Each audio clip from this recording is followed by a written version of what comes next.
Hey guys, welcome back to another video, and in today's video we're going to be shooting some portraits outdoors with the X-Pro1 with the R2 trigger. I'm going to be using the Flashpoint Explorer 600 and also the 90mm f2. I'm going to have two models right here. We're going to have Brianna and also we're going to have Jonathan. We're going to have some fun here and basically test this to see if the high-speed sync or lack thereof is a hindrance, so let's find out.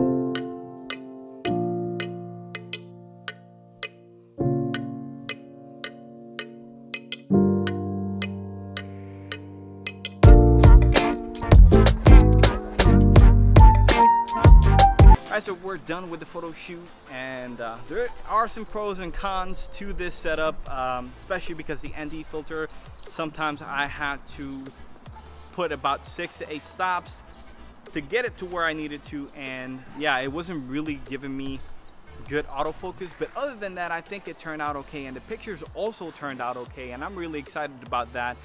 Yes, let's go into the studio and let's review the images.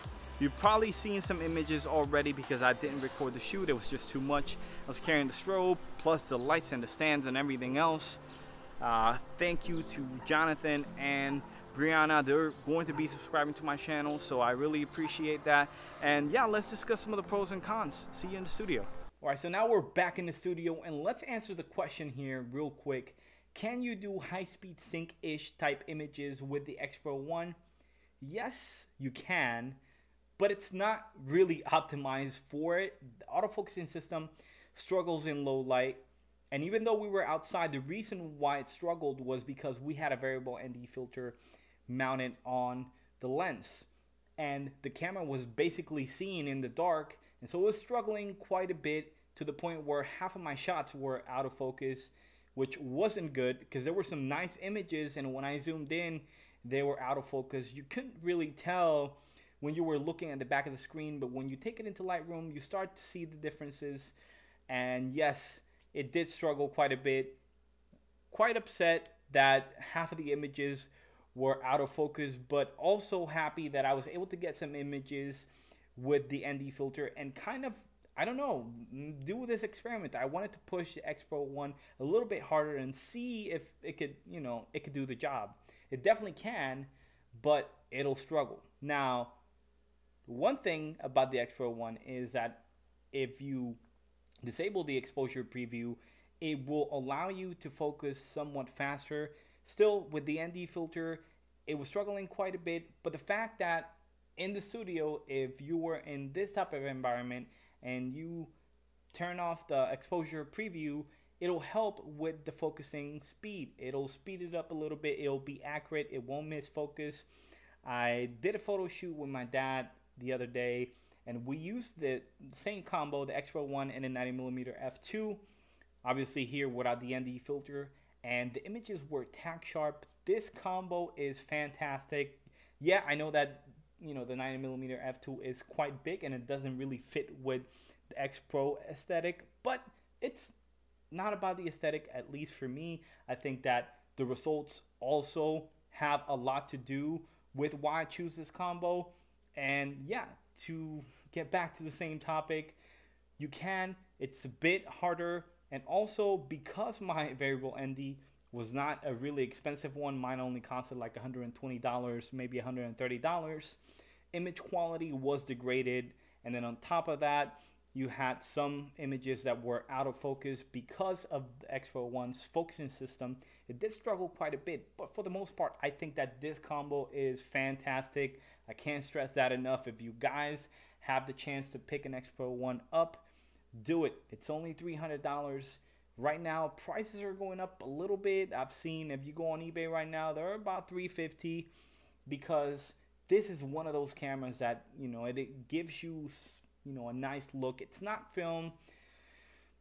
it's a more classic look to the colors. And you know, a few months ago when I bought this camera, I made a video about a month later, and I was complaining about the colors because to me, in my eyes, they were a little bit dull, especially when you compare it to, you know, X-Trans 3 and 4 sensor cameras that have this pop in color. They're more saturated.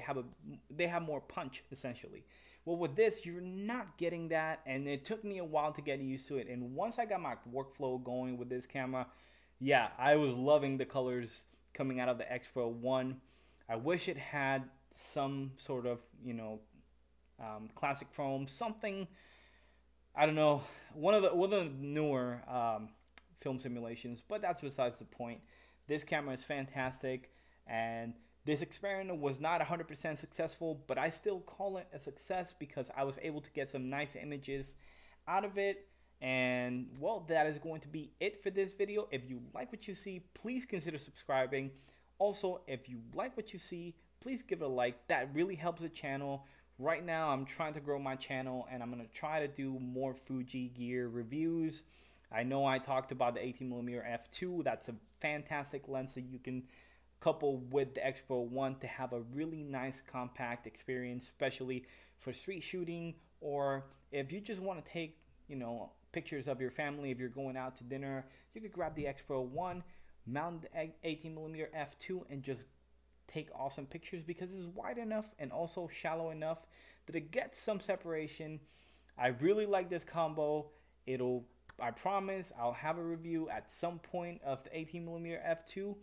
But again, this has been it. Thank you for watching. Thanks for your support. Those of you who have subscribed, I really appreciate it.